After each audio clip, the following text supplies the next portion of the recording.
इस कार्यक्रम के पुण्यार्चक हैं महाश्रमण युग शिरोमणि 108 आचार्य श्री विद्यासागर जी महाराज की प्रेरणा से पुण्यार्चक परिवार श्री शांति प्रकाश, श्रीमती बीना बड़जात्या, श्री सुरेश कुमार, श्रीमती तारा बड़जात्या, श्री पीयूष, श्रीमती पल्विका बड़जात्या, श्री सिद्धार्थ, श्रीमती मीनू बड़जात्या, श्री आतिश, श्रीमती चांदनी बड़जात्या, आयुष, निलय, सिद्धि एवं समस्त बड़जात्या परिवार अहमदाबाद।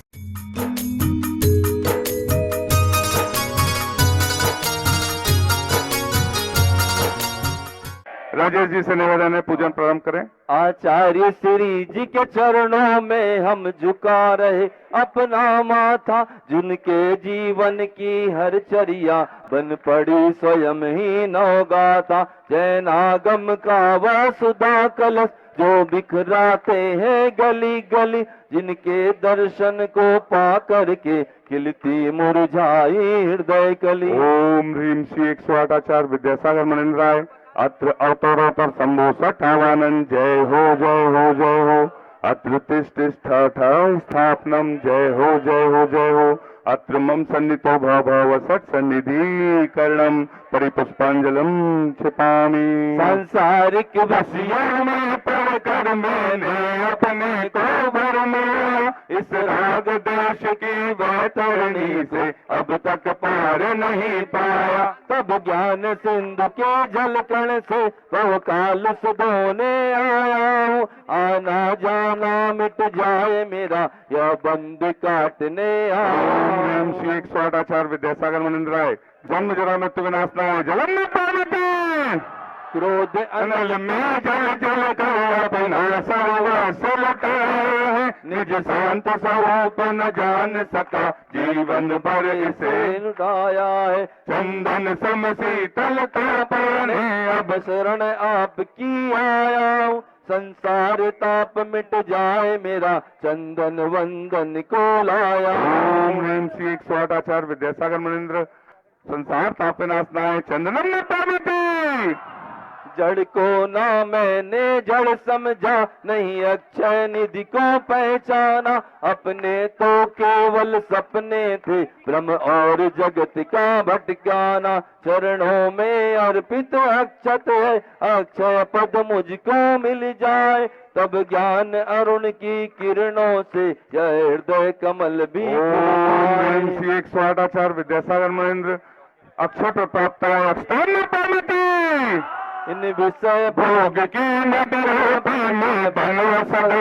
मत वाला कृष्णा को तृप्त करे जितनी उतनी बढ़ती इच्छा ज्वाला। मैं काम भाव विरवंश एक मन सुमन चढ़ाने आया। यह मदन विजेता बन न सके, यह भाव हृदय में लाया। ओम श्री 108 आचार्य विद्यासागर मनिंद्राय कामवाण विध्वंसनाय पुष्पम पार्वती। इस क्षुधा रोग की कथा भव में कहता हूँ। अति भाष्य बके फिर भी मन तृप्त नहीं कर पाया हूँ। नैवेद्य समर्पित है मन में तृष्णा की भूख मिटाऊंगा। अब और अधिक न भटक सकूं यह अंतर बोध लगाऊंगा। ओम ह्रीम श्री 108 आचार्य विद्यासागर मनिंद्र क्षुधा रोग विनाशनाय नैवेद्य में पार्वती। मोहांधकार से व्याकुल निज को नहीं मैंने पहचाना। मैं राग देश में लिप्त रहा, इस हाथ रहा बस पछताना। यह दीप समर्पित है मुरहर, मेरा तम दूर भगा देना। तुम ज्ञान दीप की बाती से मम अंतर दीप जला दे। ओम ह्रीम श्री 108 आचार्य विद्यासागर मनिंद्राय महामोहांधकार विनाशनाय दीपम पार्वती। इन अशुभ कर्म न गया मैंने अब तक माना था, बस पाप कर्म तज पुण्य कर्म को चाह रहा अपनाना था। शुभ अशुभ कर्म सब फल है, मैं इन्हें जलाने आया हूँ। इसलिए सब चरणों में अब धूप चढ़ाने आया हूँ। ओम नम श्री 108 आचार्य विद्यासागर मनिंद्राय अष्टकम दहनाय धूपम पार्वती। भोगों को इतना भोगा कि खुद को ही भोग बना डाला। साध्य और साधक का अंतर मैंने आज मिटा डाला, मैं चिदानंद में लीन रहूं। पूजा का यह फल पाना था जिसके द्वारा वह मिल बैठा मुझे ठिकाना। ओम ह्रीं श्री 108 आचार्य विद्यासागर मनिंद्राय महामोक्ष प्राप्ताय फलम न पामति। नमो अरिहंताणं नमो सिद्धाणं नमो आयर्याणं नमो वज्रायाणं नमो लोये सभ्य साहूणम। बोलो 24 शंकर भगवंतों की, गुरुनाम गुरु आचार्य ज्ञान सागर जी महाराज की, मोक्ष माटी रचयिता आचार्य परमेश्वरी गुरुदेव की, पूज्य निरापक मुनि श्री समय सागर जी, योग सागर जी, नियम सागर जी, सुधा सागर जी, समता सागर जी, अभय सागर जी महाराज की, मुनि श्री चंद्र सागर जी व निरामय सागर जी महाराज की, पूज्य निरापक श्रवण प्रसाद सागर जी मुनिराज की नमोस्तु। अनंत चतुष्टय की धनी तुम ही हो सरताज, मुक्ति बधू के कंत तुम, तीन भुवन के। ये सब पढ़ते हैं सभी पूजन में, बिना पाठ पढ़ते हैं ना।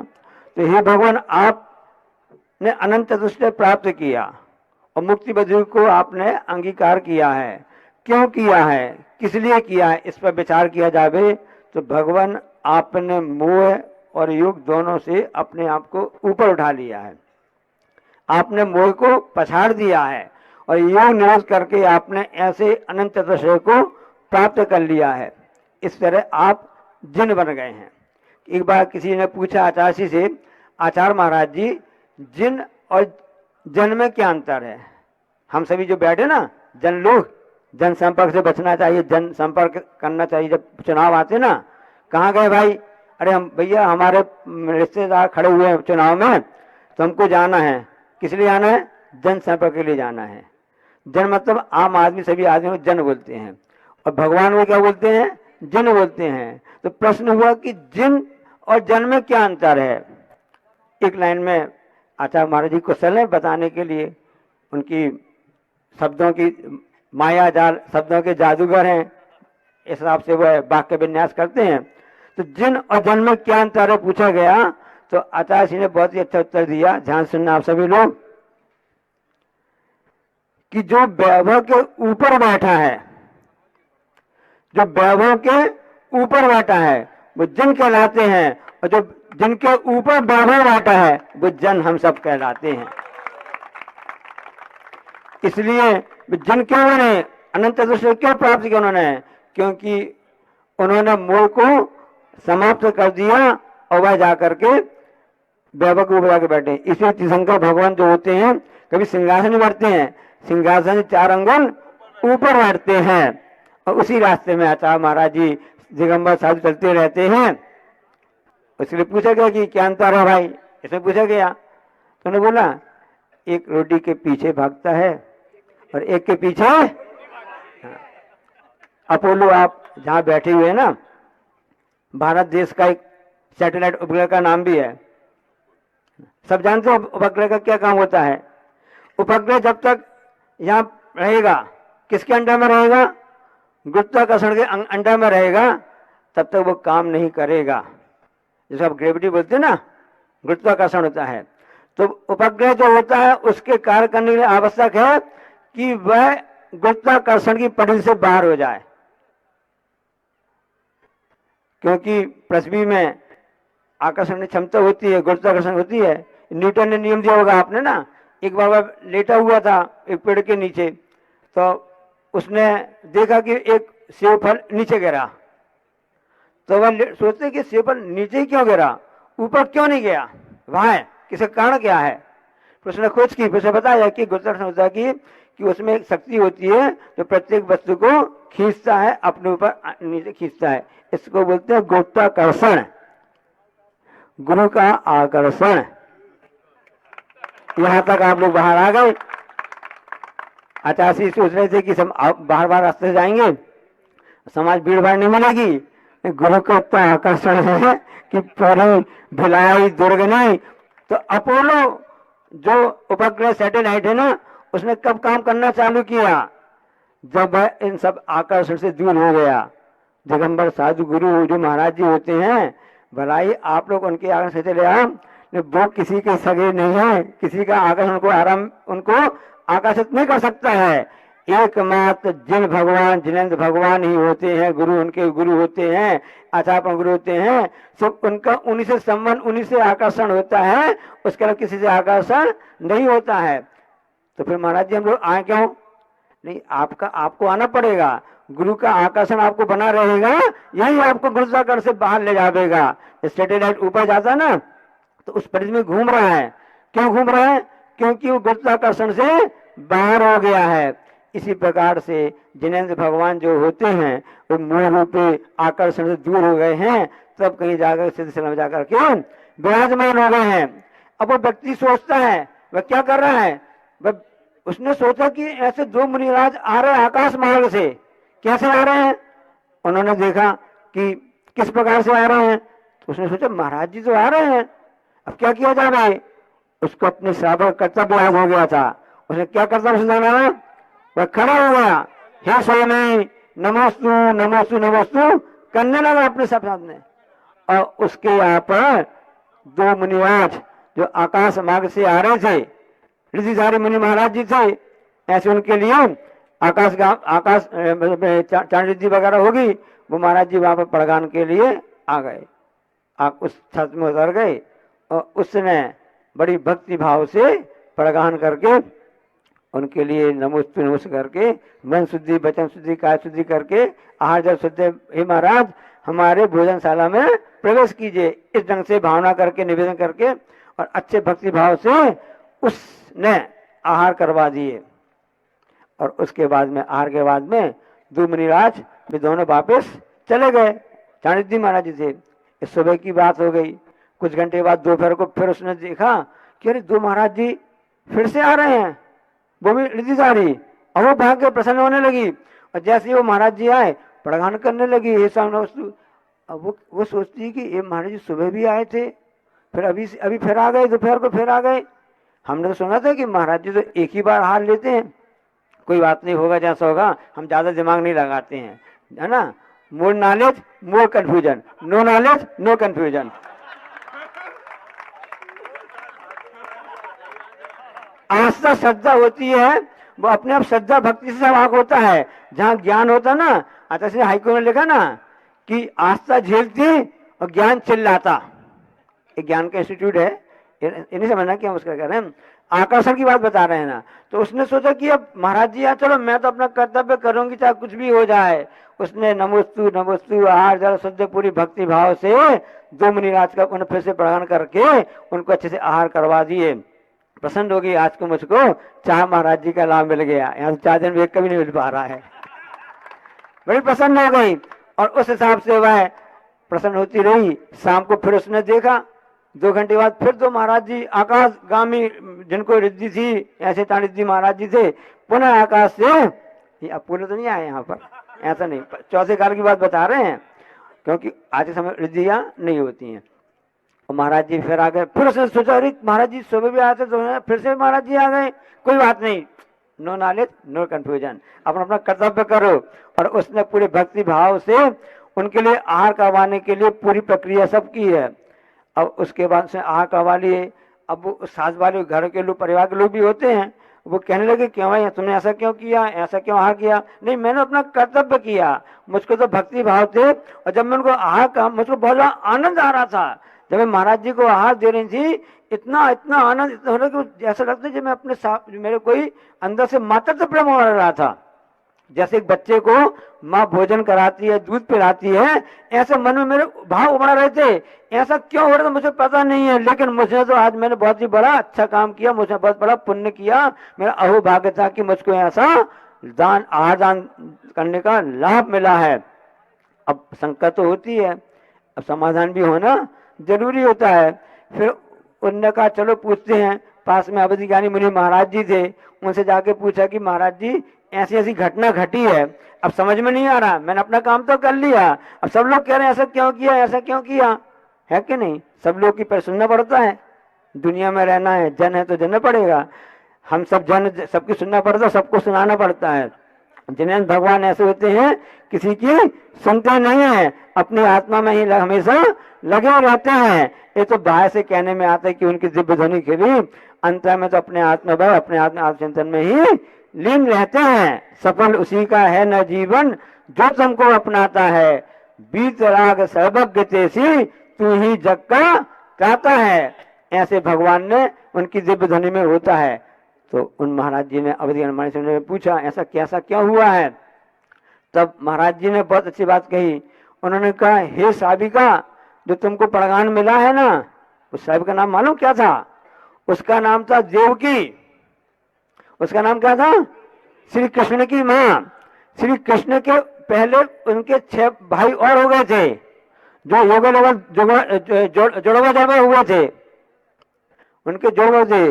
और देखो 6 के 6 मुनि महाराज जो उनके कृष्ण के बड़े भाई थे ना, 6 मुनि महाराज जी बन गए थे। और 6 ही महाराज जी की सूरत, शकल, हाइट, हेल्थ, पर्सनालिटी सब कुछ एक सी थी, कुछ भी अंतर नहीं था। माँ भी समझ नहीं पाई कि मेरे बेटे हैं। और वहां जाकर के उन्होंने कि वो किस मतलब चातुर मास में कभी भी आए जहाँ कुछ होते हैं, तो उस हिसाब से उन 6 पुत्रों के लिए अलका सेठानी थी, उन्होंने पालन पोषण किया था। उसने एक ने तो उसको पाला, एक ने जन्म दिया, ऐसी बात आती है ना। तो अलका सेठानी उनके लिए पालन पोषण किया था। और वे 6 के 6 भाई मुनिराज बन गए थे और उनको रिद्धि प्राप्त हो गई थी। देखो देवकी का कितना बड़ा पुण्य था कि जिनको उन्होंने जन्म दिया उनके 6 पुत्र मुनि महाराज बन गए और सीधे आकाशगामी बन करके यहाँ आग के लिए आ गए। ऐसा होता है, इसलिए समझना चाहिए आकर्षण जो होता है इसी प्रकार से होता है। इसलिए जब सैटेलाइट होता है उसका गुरुत्वाकर्षण से संपर्क दूर हो जाता है, जो अपने आप में रहता है उसी को सब भाव प्राप्त होते हैं। इसलिए गुरु का आकर्षण हम सब पर बना रहे, ऐसी भावना चाहिए। और शिक्षा के प्रति हमेशा एक्सपर्ट उदार रहना चाहिए, क्योंकि शिक्षा संस्कार शिक्षा ही हमारे जीवन को उन्नति कर सकते हैं। अलका सेठानी किस ढंग से उन 6 भाइयों के लिए अपने पुत्र समान पालन करके उनको संस्कार दिए जो मुनिराज बने, और उस देवकी रानी को 6 मुनिराज को पालन करने का उनको सौभाग्य मिला। ये आस्था श्रद्धा होती है। इसलिए सम्यक दर्शन के निकांक्षित जो अंग है कि हम किसी भी जन्म बच्चों की संकल्प नहीं करना चाहिए, हमेशा श्रद्धा आस्था से अपने कर्तव्य को पूरे करते रहना चाहिए। बोलो अहिंसा परमो। ओम नमस्तेभ्यः। ओम नमस्तेभ्यः। ओम नमस्तेभ्यः। अहिंसा परमो धर्म की आचार्य गुरुवर श्री कुंद कुंद भगवान की, आचार्य गुरुवर श्री ज्ञान सागर मुनि महाराज की,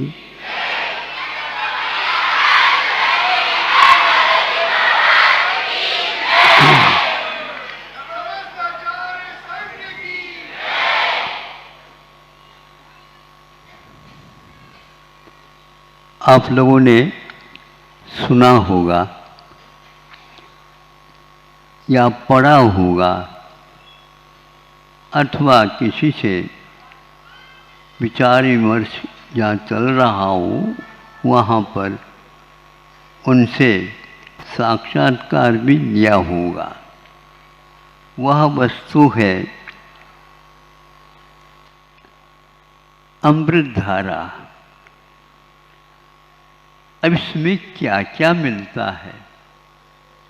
इसमें अजवान की फूल रहता है जो सूखा रहता है, और एक कपूर होती है जिसको भीमसेनी कपूर, अब अर्जुन सेनी नहीं, भीमसेनी कपूर और पेपरमिंटा, ये इन तीनों का मिश्रण से वो अमृत धारा बनती। किंतु सावधान रहिए, ज़्यादा हम अजवान के फूल रख दिए, कपूर की एक छोटी सी डली रख दी और पेपरमिंटा का एक कोर थोड़ी सी चिमटी से रख दी, इसको घुल गटपट कर देना है, तो गटपट हो गया। लेकिन अमृत धारा नहीं बनी। तो पूछा क्यों नहीं बने? जैसे आपने कहा तो वैसे सुना नहीं, आप तुम तो भाग गए, हम तो बुला रहे थे। भैया इतने 3 मिलाने के उपरांत भी उसमें समानता जब तक नहीं रहेगी, यानी जो भार अजवान के फूल का है उतना ही भार भीमसेन कपूर का भी होना चाहिए और उतना ही पेपरमिंट का होना चाहिए। फिर देखो इन तीनों को रख करके, फिर वह एकदम घुल करके पानी पानी जैसा हो जाता है। वह काम करता है भिन्न भिन्न अपने ढंग से। यह इसलिए कह रहा हूं, समाज में बहुत अच्छे स्वाध्यायशील व्यक्ति भी आज भ्रमित से लगते हैं। किसी का नाम नहीं ले रहा हूं इसलिए तो किसी को लगेगा नहीं, लेकिन उसमें आप यदि है ऐसा करने वाले तो आपके लिए भी आएगा। और हमारा आगम का आधार है, इसके लिए आचार्य कुंद कुंद है सर्वप्रथम, और उन्होंने उसमें मोक्ष मार्ग के विषय को रखने का पुरुषार्थ किया। पुरुषार्थ इसलिए कहना पड़ता है, पंचम काल है। हम लोग सुनते कम, उसके साथ साथ शंका ज़्यादा करते, तर्क ज़्यादा करते। जब तक सर्वांगीण सुने नहीं और उसमें क्या रहस्य है उसको समझने का प्रयास नहीं करते, तब तक वह विषय आपके लिए आत्मसात नहीं होगा। मोक्ष मार्ग में आप लोगों ने सुना, सम्यक दर्शन है, सम्यक ज्ञान है, सम्यक चारित्र है। तो हम पहले जैसे उस उदाहरण के अनुसार सम्यक दर्शन रखा, उस छोटा सा टुकड़ा, और सम्यक ज्ञान रखा उससे भी ज़्यादा, और सम्यक चारित्र का रखा सबसे ज़्यादा। नहीं, इसमें समीचीनता ये शब्द है, वह बताता है दर्शन भी सम्यक हो, ज्ञान भी सम्यक हो, और चारित्र भी सम्यक हो। और चारित्र में भी देश संयम वाले भी बैठे, उनका वह चलेगा नहीं, क्योंकि वह कपूर दूसरी देशी है, भीमसेन नहीं है। इसलिए और चारित्र चूंकि वह एक अंश में है और एक अंश में नहीं भी है। जैसे विद्यार्थी कहने से अथवा सेकेंडरी कहने से, 11वीं 12वीं कहने से है वह सेकेंडरी, उत्तम माध्यमिक, किंतु उसमें आगे पीछे का संबंध हो जाता है। इसलिए वह प्रथम वर्षीय और द्वितीय वर्षीय इस प्रकार उसको विभाजित किया जाता है। उसी प्रकार जो गृहस्थ का होता है चारित्र होते हुए भी वह देश संयम होता है, पूर्ण संयम नहीं होता है। इसलिए जो चारित्र कहने से उस चारित्र को लेकर के आत्मानुभूति अथवा समाधि, परम समाधि अथवा एक प्रकार से मोक्ष मार्ग, ऐसा वो घटित करने का अभ्यास कर रहे हो, अथवा बहुमत मना करके हाव कहलवाना चाहते हैं। कोई हाव कह देगा, लेकिन आचार्य कुंद तो उसको स्वीकार नहीं करते। और मूल में तो कुछ दिखता नहीं आप लोगों को, किंतु आचार्य अमृतचंद जी और आचार्य जयसेन महाराज ने इसका भाव खोला है। अमृत धारा कहने से एक सी धारा लगती है, लेकिन वह सही तभी मानी जाती है जब वह यूं करने की भी आवश्यकता नहीं पड़ती, उसको रख दो, अपने आप ही घोल तैयार हो जाता है। इतने ही नहीं, उसमें थोड़े से भी कण भर कम हो जा कोई भी, तो वह फीका होता है। 2 बार लगाने के उपरांत भी वह कार्य नहीं करता, क्योंकि उसमें अंश में कमियां हैं। मार्ग जो होता है वह 3 के साथ होता है। उसमें भी व्याकरणाचार्य महाराज के एक प्रकार से सहयोग ले तो वो कहते हैं इसमें सम्यक दर्शन छोटा हो, सम्यक ज्ञान उससे बड़ा हो, सम्यक चारित्र उसके और बड़ा हो, ऐसा नहीं। ये तीनों समान होना चाहिए, तभी होगा। इसलिए जो औदैक भाव रहता है, गृहस्थों में औदैक भाव का अभाव नहीं होता, चारित्र में औदैक भाव उसका प्रत्याख्यान के साथ चल रहा है। प्रत्याख्यान यह कषाय एक प्रकार से उस गृहस्थ को मुनि या श्रमण बनने से रोकता है, और वह जब तक रहेगा तब तक वह कितना भी कर ले, उसको महावृत्ति अथवा मोक्ष मार्गी नहीं कहा जा सकता। उसमें उन्होंने ये कहा कि मोक्ष मार्ग क्या है। आप सुन रहे? हाँ, कोई मिक्स नहीं करना है। जैसे घटपट करके दुकान में आप लोग बेचते रहते हो, ऐसे इस शास्त्र को आप बेच नहीं सकते। यह अवर्णवाद माना जाता है। इसलिए उन्होंने क्या कहा है, उन्होंने ये कहा है कि मोक्ष मार्ग कहो, श्रामण्य कहो, दोनों एकार्थवाचक है।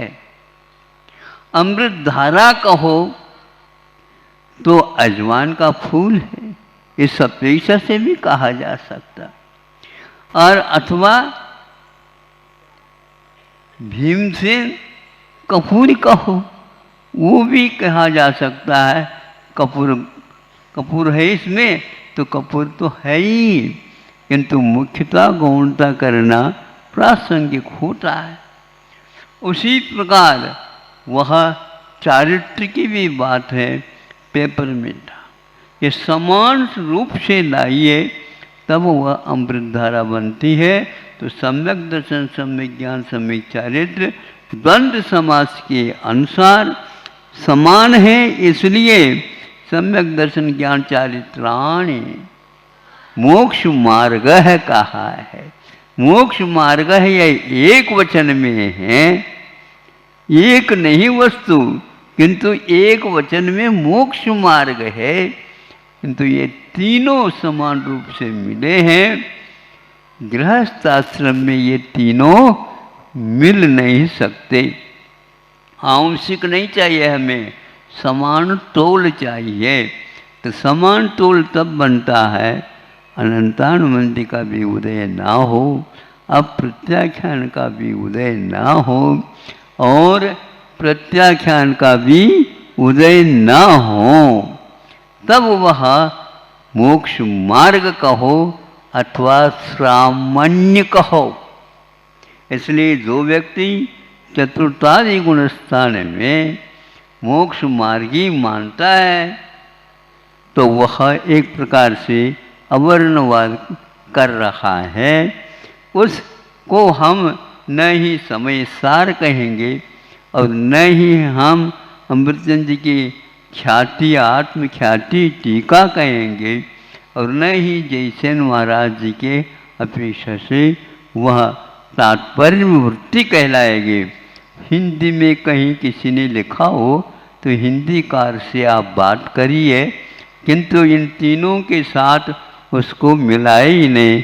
अमृत धारा में चौथी कोई वस्तु मिलती नहीं, क्योंकि भैया खाया नहीं जा रहा, इसमें थोड़ा सा गुड़ मिला दो, हाँ, ताकि खा ले हम। नहीं, उसको सूंघ सकते हो, एक या दो बूंद डाल दो पानी अथवा दूध में, आपके पेट में तो मचल रहा है, नहीं समझे उल्टी होने को है, होती तो है ही नहीं, हैं, खाने की इच्छा है ही नहीं, ऐसे क्यों कर रहे हो? प्रत्याख्यान को हटाओ, अपने आप ही खाने की इच्छा हो जाएगी। फिर वह श्रमण हुआ, मोक्ष मार्गी हुआ, तो उसके लिए कहाँ कहाँ पर भेजना, कहाँ पर सब व्यवस्था होती रहती है। राष्ट्रपति की जैसी व्यवस्था होती रहती है, उसमें कोई कमी नहीं रहती। उसी प्रकार मोक्ष मार्ग कहो, श्रामण्य कहो, श्रवणस्य भावो साम्य। इस प्रकार वे घर में रहते हुए भी श्रवणता का अनुभव करना चाह रहे हैं, वे आगम से बिल्कुल विपरीत चल रहा है। उन लोगों को सारे हिंदियों को भूल करके संस्कृत सीखने का थोड़ा सा अभ्यास कर ले। थोड़ा सा होने से ऐसा नहीं कि 4-5 दिन में आ जाएगा, वो 7-8 साल लग जाए, अष्टाध्यायी पूर्ण हो जाए, जैनेन्द्र व्याकरण पूर्ण हो जाए, अथवा थोड़े से और कम प्रयास करना चाहते तो कातंत्र रूपमाला लगा सकते हैं। लेकिन उसके बिना आप इन तीनों का रहस्य 3 काल में नहीं आता। हिंदी पढ़ करके जो व्यक्ति मोक्ष मार्ग को घर में बनाना चाहता है, वह कितने अंधकार में होगा आप सोच लीजिए। फिर भी वह अंधकार में लाइट को देखने का प्रयास कर रहा है। ताराएं कितनी भी हो जाएं नीचे की ओर रिफ्लेक्टेड, किंतु उससे आप पढ़ नहीं सकते, क्योंकि उसकी ज्योति तो है, ज्योतिष मंडल में तो आ जाते हैं वो, किंतु उनकी वह ज्योति पढ़ने योग्य नहीं। यहाँ तक कि चंद्रमा की ज्योति से भी हम पढ़ नहीं सकते। सूर्य नारायण का दर्शन पहले आवश्यक है। वह आलोक ही एक प्रकार से स्नान समिति के लिए योग्य है, और वह सूर्य नारायण के आलोक में ही ईर्यापट शुद्धि भी होती है। आदान निक्षेपण समिति के लिए भी आलोक प्रकाश चाहिए, दिन चाहिए। दिन अस्त हुआ तो अपने पाटा, अपने संस्तर आदि आदि को आप हाथ नहीं लगा सकते, पहले से लगा करके अच्छे संशोधन के साथ करो। इसी प्रकार जब तक इस कषाय के विषय में अध्ययन सही नहीं होगा, तब तक वे यह अवर्णवाद करते चले जाएंगे। जिस किसी के व्यक्ति के मुख से सुन करके इस प्रकार मोक्ष मार्ग संबंधी निर्णय करना एक प्रकार से मान अपराध की कोटि में आता है। आपको जल्दी है, कितनी भी जल्दी करो, घर में सामान्य नहीं होगा। घर में संयमा संयमी तो हो सकता है, और संयमा संयमी के बिना श्रावक को अथवा मुनि को आहार आदि को मिल नहीं सकता। बस इतना तो आपको श्रेय जाता है, श्रवण के साथ आप हो जाते हैं 1 घंटा 2 घंटा 2.25 घंटा जो कुछ भी है उसके माध्यम से आप कमाई कर सकते हैं, लेकिन आपकी कमाई 1000 तक ही रहेगी। लाख तक हो जाए तो कहना ही क्या, 11वीं प्रतिमा तक हो जाए, लेकिन आप करोड़पति नहीं बन सकते हैं। यदि बनना चाहें तो एक और कषाय को मिटा दो, पक्का है आपका स्तर ऊपर आ जाएगा। वह महाराज के अपेक्षा से केवली भगवान भी महाराज हैं, योगी हैं, और 6ठे 7वें गुणस्थान में झूलने वाले, आहार आदि लेने वाले, प्रवृत्ति करने वाले अथवा ध्यान आदि कर लगाने वाले, वे सब एक श्रमण के रूप में, निर्ग्रंथ के रूप में स्वीकार किए गए हैं। आप लोग अपने अपने कुव्वत के अनुसार इस आशय को समझ करके घर में सामान्य की व्यवस्था न करो। श्रवण आपके यहाँ घर में आ सकता है, लेकिन आपके घर में श्रवण आने से श्रवण नहीं हो सकते, श्रावक ही कहला सकते हैं। नहीं समझो महाराज आपके लिए ले लो, इतने ले लो, इनको देते रहो, हम भी यहीं पर बैठ जाएं। बात तो ये की है, नहीं, आप उस समय असंयम का काम नहीं कर सकते। उनको आहार दे करके फिर बाद में आप जैसा चाहिए, जो चाहे, जितना चाहिए, कितने बार लेना चाहें, वो सब आपकी प्रतिमा के अनुसार छूट है, लेकिन सामान्य का अंश आपको नहीं पड़ेगा। कितना व्यत्यास है आप देखो, और कितना साहस है उन लोगों का कि अमृतचंद भी कह रहे हैं कि आप मार्गी बनो तो श्रमणता के बिना नहीं बन सकते। और आज चतुर्गुण स्थान में बना दो तो हम तो सप्तम पृथ्वी में भी उसको फिर कर सकते हैं, क्योंकि वहाँ पर भी सम्यक दर्शन है। सम्यक दर्शन है तो अनंतानुबंधी का भाव तो है ही, चारित्रमणि प्रकृति तो निकल गई। इस प्रकार वह भी श्रवण बन सकता फिर। तो इस प्रकार गटपट करोगे अमृत धारा नहीं बनेगी। इतना ही कहना चाहता हूँ। किसी को बुरा लग गया वो तो बुरा समझ करके स्वीकार कर लेना। इंसाफ परमो। इस कार्यक्रम के पुण्यार्चक थे महाश्रमण युग शिरोमणि 108 आचार्य श्री विद्यासागर जी महाराज की प्रेरणा से पुण्यार्चक परिवार श्री शांति प्रकाश, श्रीमती बीना बड़जात्या, श्री सुरेश कुमार, श्रीमती तारा बड़जात्या, श्री पीयूष, श्रीमती पल्विका बड़जात्या, श्री सिद्धार्थ, श्रीमती मीनू बड़जात्या, श्री आतिश, श्रीमती चांदनी बड़जात्या, आयुष, निलय, सिद्धि एवं समस्त बड़जात्या परिवार अहमदाबाद।